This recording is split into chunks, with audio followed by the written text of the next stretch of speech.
Previously on Battle 360, Japan strikes Pearl Harbor and America is at war. The aircraft carrier Enterprise leads the U.S. Navy as it strikes back.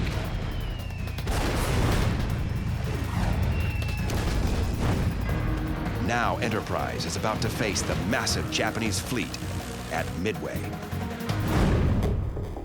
USS Enterprise, a fighting city of steel. She is the most revered and decorated ship of World War II. On this 360-degree battlefield, where threats loom, on the seas, in the skies, and in the ocean depths, the Enterprise's enemies could be anywhere and everywhere. There's nowhere to run when the war is all around you. Battle 360 USS Enterprise. Vengeance at Midway.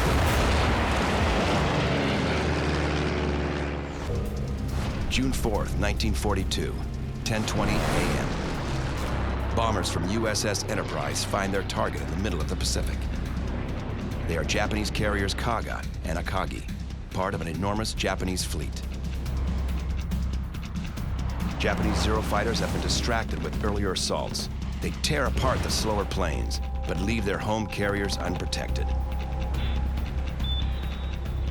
Perfect prey for the hunting dive bombers of Enterprise. 26-year-old Dusty Cleese spots his target, carrier Kaga. Everything was ideal. We were up about like 20,000 feet, and they were coming towards us. Cleese begins his dive, but all 32 bombers in the squadron plunge at exactly the same time, nearly causing mid-air collisions. To make matters worse, some dive too steeply. Our plane is jerking around, and I don't know what's going on or why. My pilot had the throttle at the firewall just as hard as he could go. I could smell the water. He was just that close. It is payback for Pearl Harbor, and it may be doomed before a single bomb is dropped. The overeager flyboys of Enterprise are looking for vengeance. They are diving into a trap.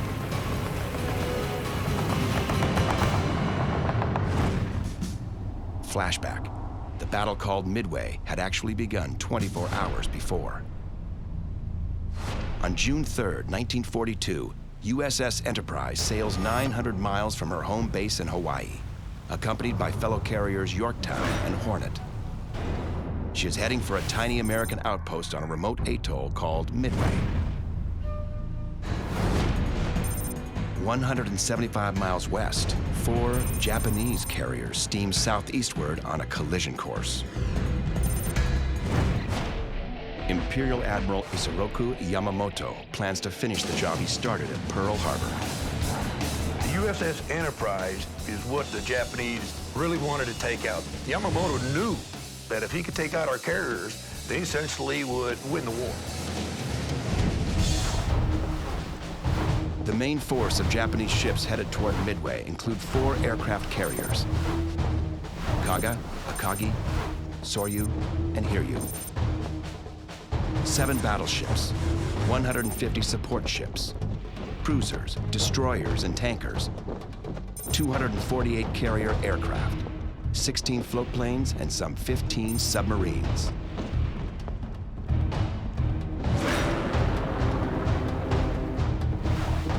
The American Armada is substantially smaller.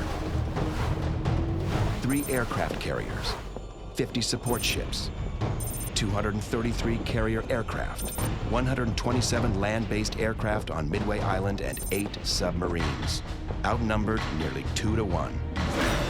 6 months after Pearl Harbor, this is all that is left of America's Navy. The carriers were not present at the sneak attack, to Yamamoto's dismay. He said, "We have no idea what we've done." He was definitely disappointed and worried. Sinking those American carriers really became an obsession of Admiral Yamamoto's as the months after Pearl Harbor continued. Those aircraft carriers come back to make a bit of a pain in the neck of themselves by attacking the Japanese in February at the Marshall Islands. 3 weeks later, the USS Enterprise strikes the Japanese force occupying Wake Island. And a week after that, Enterprise strikes at Marcus Island, just 1,000 miles from Tokyo. Then in April, Enterprise escorts USS Hornet in the Doolittle raid against mainland Japan. B-25 bombers launch from Hornet and drop bombs on Tokyo and several other cities. The Japanese realize the home islands are vulnerable, U.S. Navy aircraft carriers are still out there and are still dangerous. So what we need to do is get rid of their aircraft carriers and then set up one more outpost further out into the Eastern Pacific. One carrier, Lexington, has already been sunk a month ago. And now, Admiral Yamamoto plans to lure the rest of them into a trap. He'll target Midway Island. Midway is close enough to Hawaii that it will be seen as a threat to the security of Oahu and Pearl Harbor, and yet it's far enough away that American air power in the Hawaiian Islands can't really make its presence felt during the forthcoming battle. The American fleet has also lost one of its best leaders. Vice Admiral Bull Halsey has kept the Navy afloat for 6 months on nothing but sheer guts. Now he is out of action, felled by a rare variant of psoriasis, so severe he is hospitalized, his very life threatened. Admiral Chester Nimitz is still in command of the Pacific Fleet. Nimitz, a Texas native and a 41-year veteran of the Navy, is a shrewd and efficient commander. And though Nimitz is outnumbered and outgunned, he has an ace up his sleeve: the Japanese Code. The U.S. Navy has worked round the clock to crack the Imperial Navy's code. They determined that the Japanese plan an attack on a target called AF. But what is AF? Washington bureaucrats insist AF is Alaska's Aleutian Islands, the beginning of an assault on the U.S. mainland. But Admiral Nimitz believes the Japanese want the Pacific, not Alaska. The codebreakers come up with a ruse. They broadcast a radio alert saying that Midway has a drastic water shortage. Within 24 hours, the codebreakers have their answer. The Japanese Navy sends a coded message reporting a water emergency on target AF. Nimitz is right. AF is Midway Island. Admiral Nimitz has evened up the odds. The Japanese Navy is arriving in full force. But the Americans will be waiting. For the U.S., it is a true 360-degree battle. Target, Midway Island. Objective, protect the American base and inflict as much damage as possible on the superior Japanese fleet. Strategy, ambush with air, sea, and sub attacks. Nimitz knows that the Japanese will approach Midway from the northwest. So he sends his aircraft carriers, Enterprise, Hornet, and Yorktown, to a staging point 200 miles northeast of the island. When the Japanese carriers come within range, American bombers will attack. And all signs point to the 4th of June as the day the enemy ships will reach the battle zone. Dawn, June 4th, 1942. It's clear and quiet as USS Enterprise floats near the exact center of the Pacific. Scout planes search for the enemy carriers, but they are too late. Japanese bombers, Kates and Vals, get the first hit at Midway. A force of 109 Japanese aircraft appear over the atoll. They tear into the American base, exploding hangars and cratering runways. It is like Pearl Harbor all over again.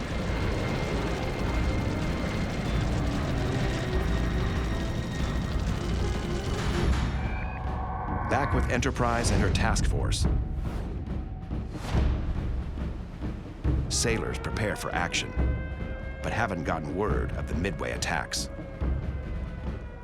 Over on USS Yorktown, 21-year-old Oklahoma native Lloyd Childers, a radio man gunner, dressed alongside his brother Wayne.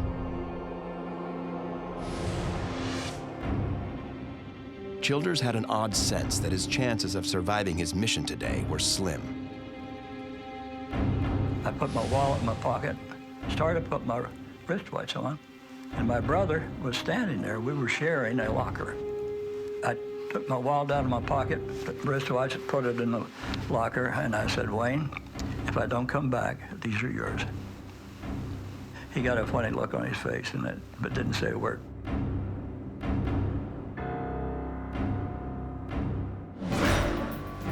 The morning's ominous tone gets worse when they reach the mess hall. It's a hearty meal of steak and eggs, a sign to the airmen that real trouble is ahead. Dive bomber pilot Dusty Cleese is a 26-year-old Naval Academy graduate from Coffeyville, Kansas. Now, we always knew that anytime we ever had steak and eggs, that was going to be a busy day. Somebody behind me says, last meal for the condemned men. 7 a.m. Reports of the attack on Midway reach the Enterprise. The flyers scramble to prepare for their launch. In Enterprise's ready room, pilots shake hands with one another, many for the last time. The ideal launch order is for the Wildcat fighters to climb into the sky first to protect the planes that follow. Then the torpedo bombers launch, followed by the dive bombers. The dive bombers are faster than the torpedo planes and can catch up. But it doesn't come off like clockwork this morning. Problems with plane jockeying on the flight deck cause delays. Some squadrons don't properly coordinate and become scattered. The problem from the American standpoint is that at this point in the war, we really don't understand how to use our carriers in company with each other. So when the American carriers finally begin launching their aircraft, they put them up in such a way that you have squadron-sized groups going off and doing their own individual searches for the Japanese rather than putting together a coordinated strike with torpedo bombers, dive bombers, and fighter escorts. SBD scout bomber pilot Dusty Cleese says goodbye to his friend Tom Eversole. Eversole pilots one of the slow, vulnerable torpedo bombers. His odds of returning from the battle are low. He knew that he was on a suicidal thing, you know. The torpedo bomber aircraft the men are flying, the TBD Devastator, is not a good airplane for the job. In the torpedo plane department, the Americans have real deficiencies. It's underpowered, it's slow, it has to launch its torpedoes at very low altitude and very low speed. Over on Yorktown, radio man gunner Lloyd Childers climbs into the back of his torpedo bomber, with his pilot, Harry Coral, up front. When we were strapped in and everything ready to go, I picked up the mic and I told Mr. Coral, today's my 21st birthday. Theoretically, today I'm a man, so let's celebrate. Moments later, Coral and Childers' TBD Devastator, lugging a 2,000-pound torpedo, roars down the flight deck and fights its way into the air. They'll have to fly nearly 2 hours to reach the Japanese ships.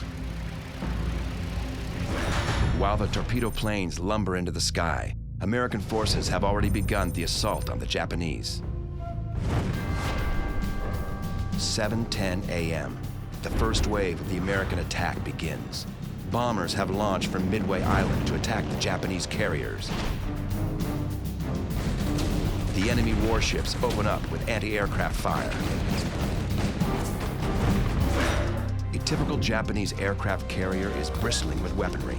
The Kaga, an important carrier in this fight, wields 5 8-inch guns that can reach out more than 10 miles.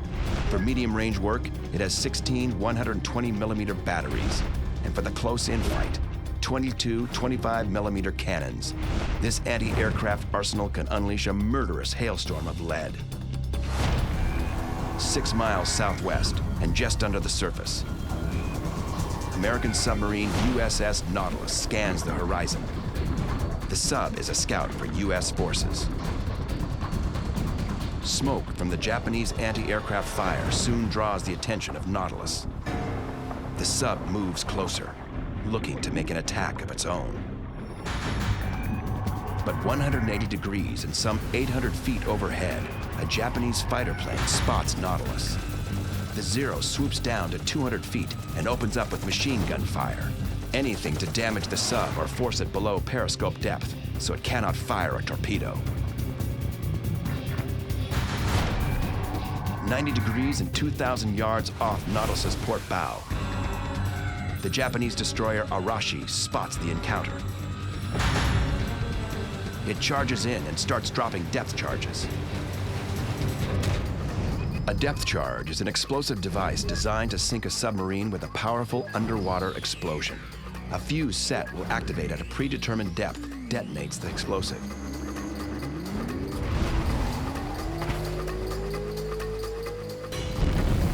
Now the hunt is on. With a speed of 35 knots and armed with 8 torpedo tubes and 26 depth charges, Arashi is a sub-killer. Depth charges don't have to be direct hits. The explosions are designed to rupture or crack the sub's hull. Even a minor crack can compromise a sub's safety and sink it.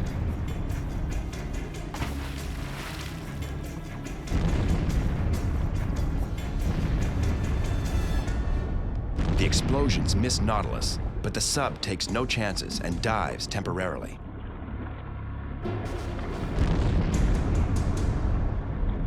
The U.S. submarine soon resurfaces, though, and strikes back. It spots a battleship.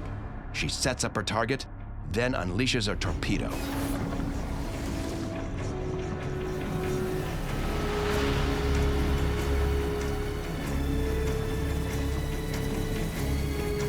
The American torpedo misses its mark. But it's threatening enough that Arashi devotes the next few hours to stalking the submarine. This is a small encounter in a massive engagement, but the sub hunt will have repercussions that will turn the tide of battle and determine the fate of the fleet. 160 miles west, the Japanese continue to Midway.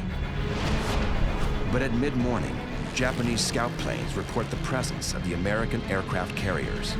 The Japanese fleet immediately breaks from its southeasterly course and heads northeast toward the American warships. But the destroyer, Arashi, stays behind to continue hunting the U.S. submarine Nautilus. With Arashi in the area, Nautilus will not come near the surface for fear that the destroyer will detect it and drop depth charges. If the submarine cannot come near the surface, it cannot use its periscope to sight targets and take aim, so it cannot fire torpedoes effectively. In changing course, the Japanese carriers soon steam right into the path of 2 American torpedo bomber squadrons. The torpedo bombers of USS Hornet spot the enemy carriers first. All 15 TBD Devastators roll in for the attack. Most of the lumbering airplanes do not even get close. Swarming Zero fighters and flak from enemy destroyers and battleships send them crashing into the briny water below.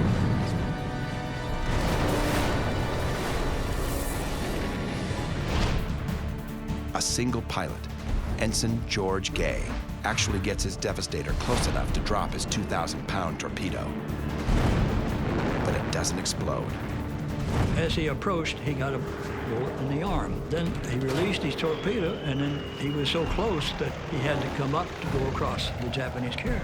Just as he got over the Japanese carrier, his engine quit. So he splashed down on the other side.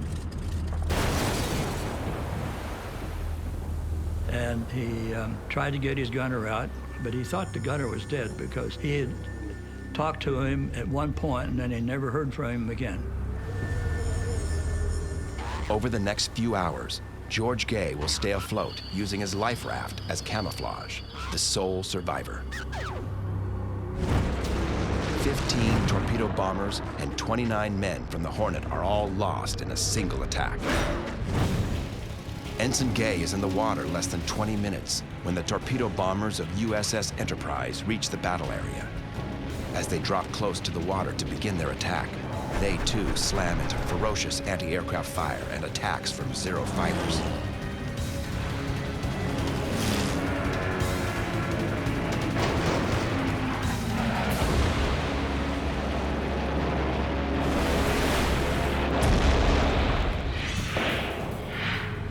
Most go down. But 4 Enterprise torpedo bombers manage to escape the deadly barrage and will eventually make it back to the ship. Unfortunately, Tom Eversole, friend of SBD pilot Dusty Cleese, is not among the surviving air crewmen. I always cry thinking about it. He was my, very, very best friend, and he didn't come back.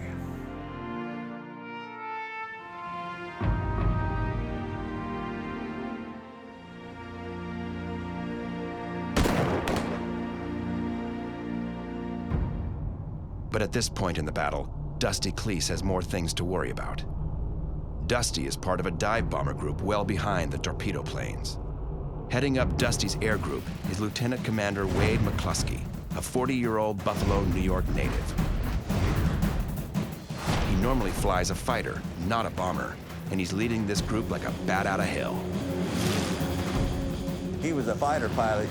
His whole idea was, it's the one that hits first is the one that's going to win. So we were going at 190 knots. Dauntless dive bombers usually fly at 160 knots. At 190 knots, they may run out of fuel before they can return. Also among McCluskey's air group is Bruno Guido. Back in February, Guido's quick action and heroism diverted disaster when a suicide bomber targeted Enterprise at the end of the Marshall Islands raid. Guido scrambled from his catwalk battle station to the machine gun in the rear seat of a dauntless dive bomber parked on the flight deck. He opened fire on the Japanese suicide bomber, forcing it to crash. Also flying in the squadron is 19-year-old radio man gunner Don Hoff. He is still getting adjusted to life aboard the massive floating city called Enterprise. The enlisted men's quarters are deep in the bowels of the Big E. It's nearly 2,000 bunks, 4 deep, where Hoff got a rude awakening on his very first night. My bunk was the bottom bunk, the one that's right on the floor. I was in there just in my shorts, and I woke up about midnight or so, and there was hot water that was splattering on me, splattering in my face, and I just hot on my chest, my stomach. Then I realized that I wasn't in a dream. I look up there, and this guy is standing there urinating on me. He wasn't sleepwalking. He was one of the local squadron drunks. They pushed this guy, and he staggered on down there, still urinating. So that was my introduction, and I thought to myself, I wonder how long I'm going to be able to put up with this. Now Hoff is in McCluskey's squadron, and they're in for a surprise. When McCluskey's bombers reach the point where the Japanese carriers are supposed to be, they see nothing but empty ocean. We got out there, and the sun was shining, and there was a few scattered clouds around, but you could see for a long ways, and there was nothing, absolutely nothing in the water. The dive bombers are unaware that the Japanese fleet has changed course toward the northeast, heading not for Midway, but for their real prey, Enterprise and her sister carriers. McCluskey faces a dilemma. If he keeps going, his squad will run out of fuel. We were getting right about the end of where if we have to continue to fly with a bomb load like this, we're going to have difficulty getting back. It was going to be close. If he doesn't turn back soon, his men will probably have to ditch in the ocean with no guarantee of rescue. On the other hand, the enemy can't be too far away, and the damage his air group could do to those carriers might save a lot of American lives in the long run. McCluskey makes a gutsy choice. He keeps going, risking a crash landing for his entire crew, for a chance to find the enemy and destroy him. And the decision soon pays off. Within minutes, McCluskey spots a tiny white wake in the ocean below. I saw McCluskey point out to the side, and I looked down there, and all I could see was what looked like a little tiny miniature ship down in the water. It's the Japanese destroyer Arashi, the vessel that had been stalking the submarine Nautilus. It has given up its search and is now powering back to the fleet. And that ship was not zigzagging, it was going at what they call flank speed, which means a big bunch of water coming up behind it. They were doing 35 knots or more, and he was heading straight. McCluskey wisely decides that if I just follow this ship back, he'll probably take me back to the Japanese carrier task force. McCluskey changes course and tails the Arashi. If the Enterprise flyers can keep from running out of gas, they may hit pay dirt. The Arashi points directly at the target, but before McCluskey gets there, another attack begins. The Japanese carriers are hit by bombers. Pilot Harry Coral and rear seat gunner Lloyd Childers buzz in with 13 other TBDs to drop their payloads. But Japanese Zeros intercept them in an instant. Zeros have a top speed of 330 miles per hour, a rate of climb of 3,100 feet per minute, two 20-millimeter cannons in the wings. To make this agile predator even more lethal, there are two 7.7-millimeter machine guns in the engine cowling. There was a Zero coming head on. He came right in a real steep bank over us. So I wanted to get a burst in, but I pressed the trigger. Gun was still on safety, didn't fire. And so I corrected that situation very quickly because there were several other Zeros in the area. And the best description that I can think of what it looked like was a bunch of bees attacking us. Japanese Zero pilots are talented and disciplined flyers with years of experience. 21-year-old Lloyd Childers struggles to outgun some of the most skilled aerial warriors the world has ever seen. And being a rear seat gunner isn't easy. It's really difficult to figure out where to shoot. You're sitting backwards and you're trying to shoot a moving target from a moving target. A gunner aims his weapon visually, using dead reckoning, without the aid of electronics. So he must lead the target, aim in front of it, like a hunter shooting a bird. The gunners and bombers are brave, but doomed. For the third time today, American torpedo planes begin to fall from the sky.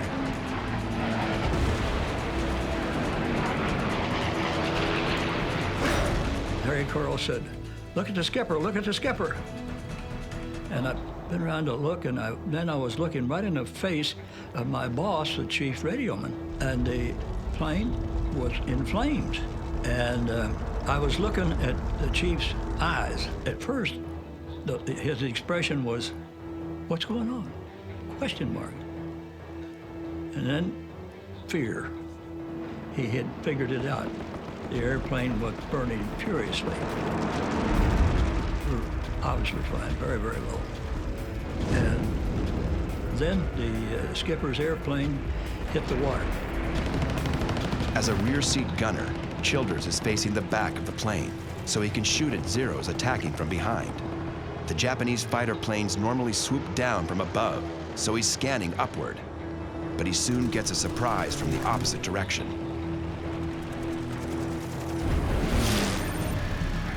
"180 degrees below Childers' aim, an enemy plane is closing in for the kill."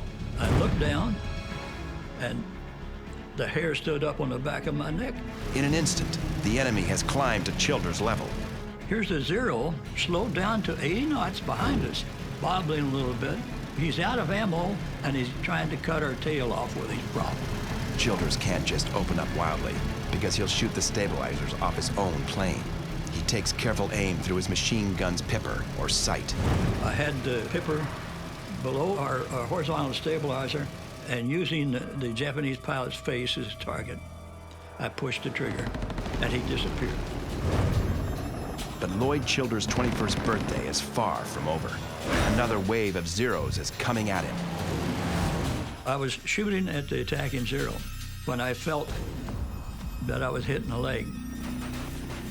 And I thought it was one bullet hit me, but actually it was two in the fleshy part of my thigh. That was a surprise. For some reason, I didn't expect it.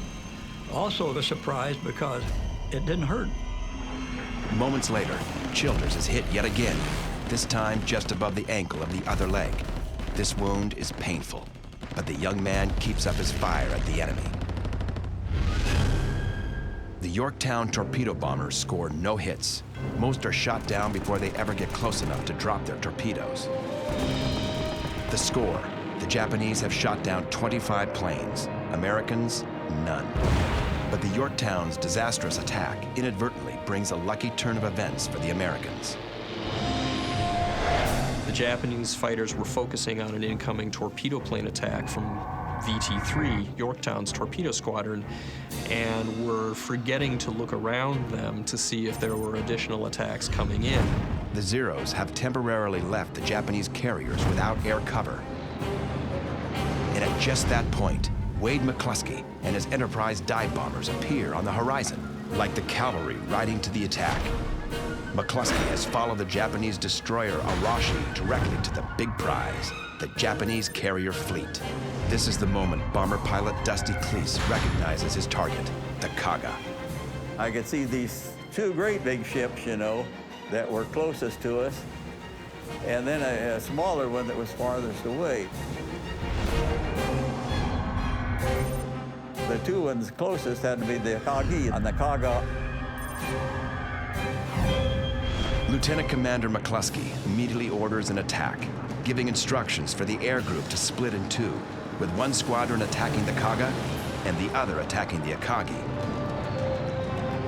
When they sticked forward and nosed over and they looked down on the Japanese fleet, it had to have been an incredible feeling. And they were headed directly into the wind. Boy, that's the perfect place to make an aiming spot on ships. Heading into the wind helps a bomber and bomb stay on course. A crosswind can alter the trajectory of both. The air group begins its dive, but there's confusion initially. Everyone goes for the same ship at first, the Kaga.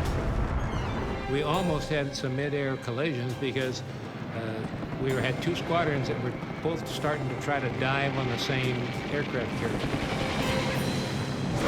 Fortunately, one of the squadron commanders, Dick Best, alertly recognizes the error and breaks off with two other planes to attack the Akagi.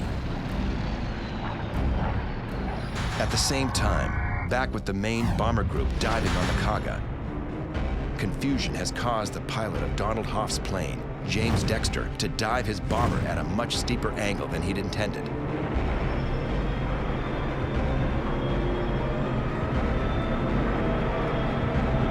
Rather than angling straight down in a 70 or 80 degree dive, he ended up over on his back, so he was over 90 degrees. Hoff is pinned to his seat, diving backward at more than 90 degrees, when his ammunition belts begin to fall out of the plane. They started to come out of the can like a big old snake. And I couldn't do anything with the guns to hang on to them because you don't want to have a 1,000-round ammunition belt hanging out the back of the plane as you're diving. This could be a disaster. Hoff's pilot drops his bombs and pulls up steeply, bringing the ammo belts back into the plane. Unfortunately, the pilot's bomb has missed. Next in line is pilot Lewis Hopkins. The Georgian native is only 23 years old, but he dives as steeply as the rest of them, 13,000 feet straight down. It takes about 22 seconds to go from altitude to your drop point. And in that period of time, it'd be 3 or 4 planes in the same dive. And so you could see the dives ahead and you could see the bombs where they were falling. And normally you drop at 1,500 feet. And I think everybody went right down to 1,500 feet. Radio men gunners like 25-year-old Los Angeles native Ed Anderson experience the dive facing backward. Going pretty fast and you're pulling out a hard pull out, and when you pull out, you're just glued to the seat. You can't move until he straightens out enough.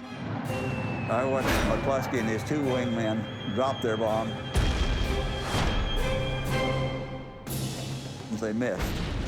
And then Earl Gallagher was the next one. It hit directly about like 200 feet from the stern of the Kaga. Here was the first fighter plane taken off. This 500-pounder landed smack right on top of it, and it exploded. Next, it is Dusty Cleese's turn, and he's willing to risk his life to hit the target. I aimed at the big red circle at the front. Now, of course, you don't aim where it is, you aim where it's going to be. I wanted to make sure I was going to hit, so I only pulled out that thing, you know, at 1,000 feet. 9G pull out to just barely miss hitting the ocean.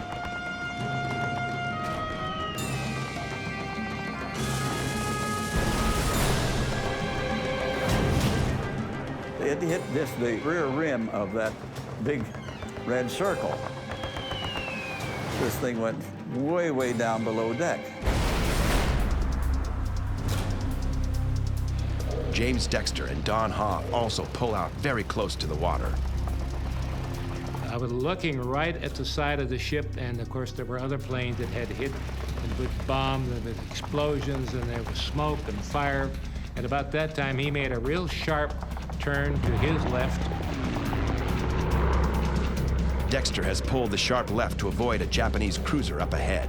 What they started doing, they started jinking, which means that they made a series of movements like this here, trying to make it a very difficult target for that cruiser to hit them.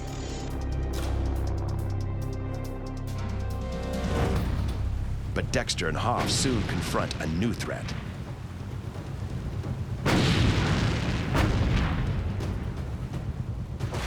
Suddenly, in front of us are these big columns of water that are exploding, coming up in front of us.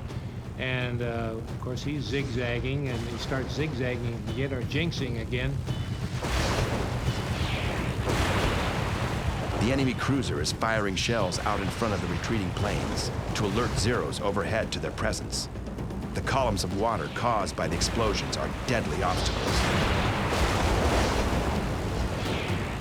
And if you're not watching it, you fly into a column of water, and it's just like flying into concrete.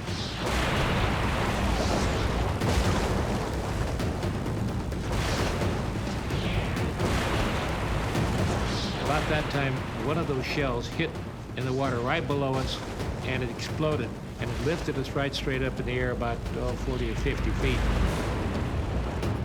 Even so, Dexter and Hoff managed to escape unscathed. The other pilots also make it clear without serious mishap. USS Enterprise is still 150 miles ahead of them.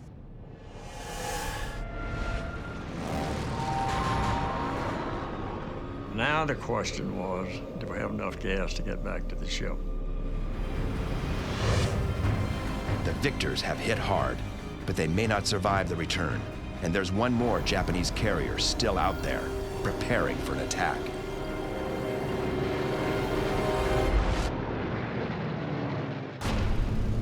June 4th, 1942, the Battle of Midway. Enterprise's first attack on the Japanese fleet is breathtaking. The outnumbered flyers of Enterprise have wreaked havoc on the Imperial aircraft carriers. Kaga has been hit by the better part of 2 dive bomber squadrons from Enterprise, and she is utterly demolished. She is left burning from stem to stern almost instantaneously with a very heavy loss of life. Akagi takes longer to brew up, but is eventually consumed by the same sort of catastrophic fires that are also consuming her sister, Kaga. And while Enterprise's bombers are tearing up these two, a third carrier, Soryu, some 5 miles northeast, has also fallen victim to the strike. Dive bombers from USS Yorktown have ravaged her. They end up singling out the carrier Soryu and hitting her 3 times with 1,000-pound bombs and turn her into a floating wreck as well. 20 miles away, Dusty Cleese feels it's now safe to take a look back at the results of his squadron's attack. He could look back and he could see the 3 big balls of fire, and there was the 3 Japanese ships that were on fire.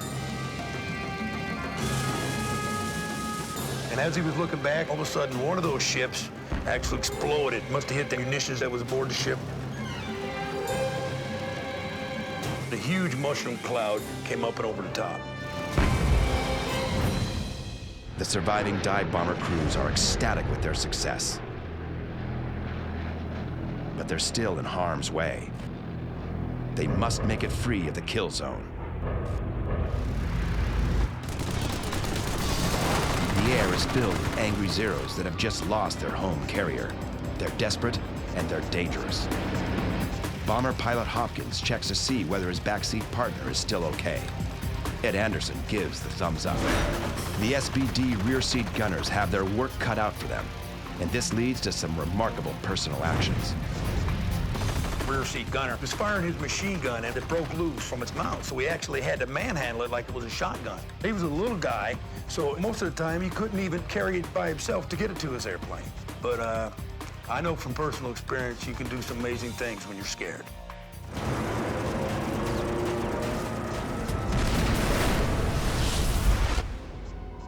But no extraordinary physical effort can save rear seat gunner Bruno Guido and his pilot Frank O'Flaherty. This aircrew will pay a high price for the morning's accomplishments. As the buzzing Japanese Zeros counterattack ferociously, bullets from the guns of the Zeros perforate the fuel tanks on O'Flaherty and Guido's plane. Fuel leakage eventually causes the duo to ditch in the ocean. They survive the crash, but they're discovered by the Japanese and fished from the water by an enemy warship. The Japanese crew isn't happy about the loss of 3 of the Imperial Navy's aircraft carriers. Now there's only one Japanese carrier left, the Hiryu. Hiryu remains untouched by the morning's attack from Yorktown torpedo bombers, and now she wants revenge. Now, a Japanese scout plane has just informed Hiryu of the whereabouts of USS Enterprise and her sister warships. Just before 11 a.m., Hiryu launches its bombers, a retaliatory strike. 2 squadrons of Val dive bombers, each carrying 550 pounds of explosives, head for their targets. Navigation is simple for them. They simply trail some of the returning American bombers back to their U.S. carrier group. It's quiet at midday near Enterprise and her task force. Then a faint humming sound develops in the far distance. It grows louder, gradually becoming an ominous roar. 3 miles and 180 degrees to the rear, the attack planes close in. The first line of defense are the destroyer anti-aircraft guns. If the enemy bombers make it through that, they become targets for the Enterprise Wildcats, circling the sky to shoot down bombers before they can drop their payloads. Aboard USS Enterprise, ship's bugler James Barnhill watches Enterprise fighter aircraft rush to intercept the enemy attackers. What I could see was Japanese planes coming in after us, and our guns and planes going out like a shield and keeping them away from the Enterprise. The first American carrier that lands in the Hiryu bomber's sights is USS Yorktown. Some of the enemy planes make it through the ship's defenses.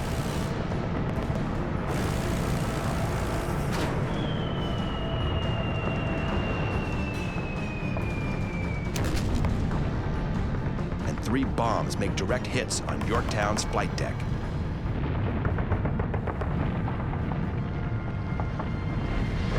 One bomb kills 17 gunners and tears a 10-foot square hole in the center of the flight deck.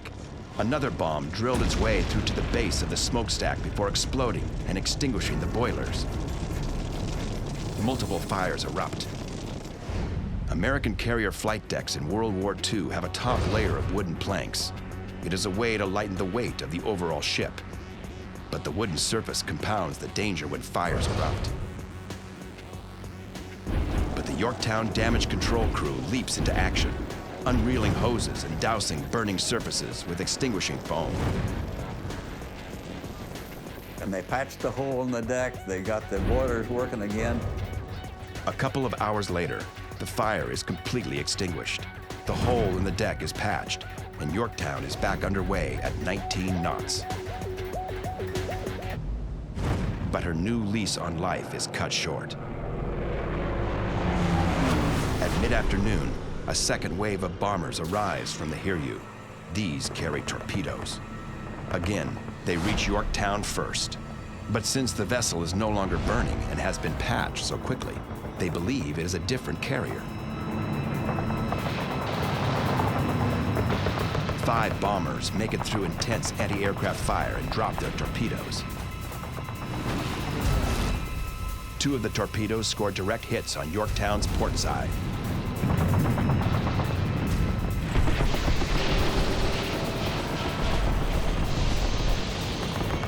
Again, the fires are extinguished, but this time, the damage is too severe to be repaired quickly. The listing deck is a serious problem for Yorktown's flyers. One aircrew that must bypass Yorktown is wounded rear seat gunner Lloyd Childers and his pilot Harry Corral. We came back to the Yorktown and looking at it, noticed immediately there was about a 30-degree list. And she was dead in the water. The angle means the Yorktown's aircraft have no place to land. Childers and Corral buzz the deck desperately, seeking a safe landing. Childers' brother Wayne is on deck. He fears his brother's foreboding from this morning has come true as the plane buzzes past. Wayne waves to show that he's okay, running the whole length of the ship, trying to get his brother to wave back. There is no response. Badly wounded in both legs, a bullet lodged just above his right ankle. The young gunner has lost an alarming amount of blood and is struggling to remain conscious. His brother can't tell if he's alive or dead. I had my head down, and when I'd straighten up, I'd start to pass out. So I didn't look up very often. I was keeping down like this, and that's why I didn't wave, but I did look. There's only one hope for the stranded flyers of Yorktown, the deck of Enterprise. Now the Big E does double duty, home base for both her planes and those of Yorktown. But Childers' torpedo bomber is badly damaged. They are forced to ditch in the ocean within sight of the carriers.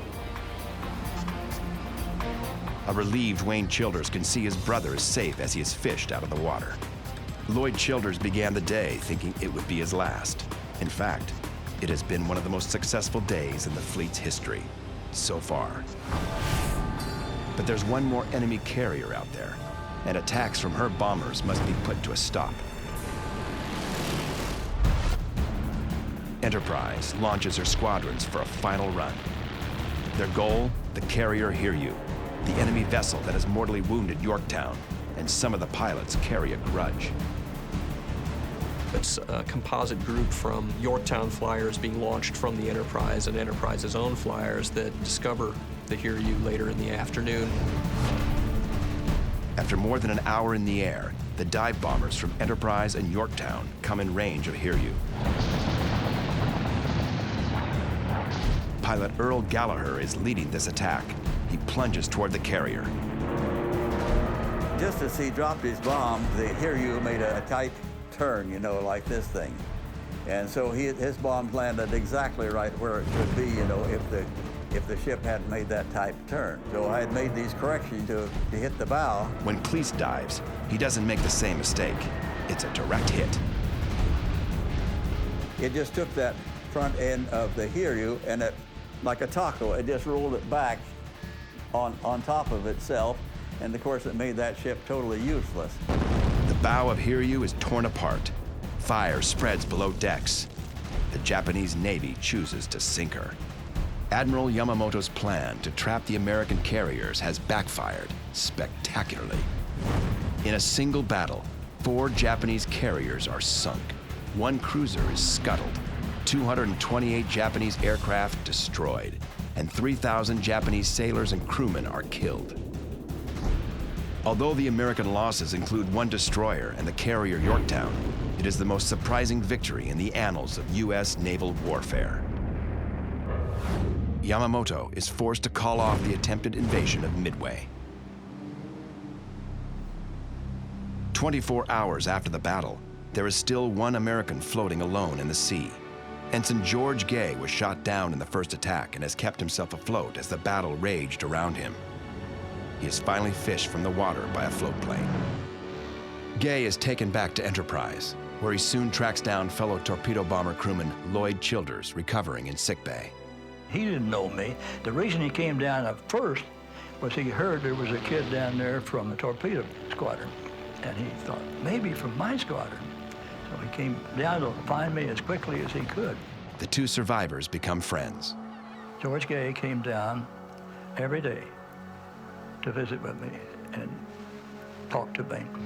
And he told me exactly what happened, everything from beginning to end. Word comes later that rear seat gunner Bruno Gaido and his pilot Frank O'Flaherty were not so fortunate. The two men are interrogated aboard the Japanese destroyer Makigumo.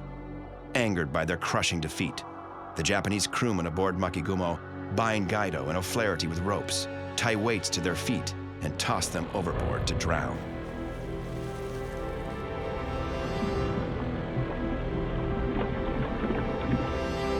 Back aboard Enterprise, bomber pilot Dusty Cleese discovers the fate of his best friend, torpedo bomber pilot Tom Eversole. He didn't come back. And well, if there's any saints in heaven, he's up there now. For the fortunate men who survived the battle, the experience creates a connection unlike any other. When you've served time in a military unit, you forge a bond that lasts for life. You get to this level of camaraderie that I think your average civilian just can't really understand. You lose your sense of self. It's not about you. It's about the bigger picture. It's about the unit. It's about your buddies. Pilot Lewis Hopkins and his rear seat gunner Ed Anderson faced death in the attack that brought down the Kaga, but they lost touch after the war. When our producers contacted them, each was surprised the other was alive. Now, after 65 years of separation, the two men are about to meet for the first time since they fought side by side. Been waiting for this for a long time. They kept you out there a long time, didn't they? It's wonderful to see you. Good to see you, too. Aging warriors, bonded souls, eternally linked by the brave deeds of their youth. Some of those fellows never made it, you know? Yeah. We were one of the luckies.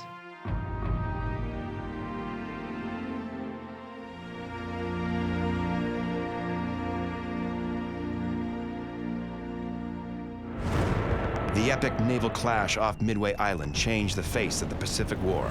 It proved that America could not only fight back, it could win. The Japanese Navy has faced tremendous loss. They sent their finest fighters and failed. Hundreds of them were their very, very best pilots, and they never recovered. The Japanese don't possess the capability of replacing those assets, whereas the sleeping giant sitting back in North America was just getting started. Admiral Yamamoto and the Japanese High Command are shaken. They have awoken the giant and felt its wrath. In his headquarters at Pearl Harbor, Admiral Nimitz can admire the results of Enterprise's work at Midway. But codebreakers have bad news.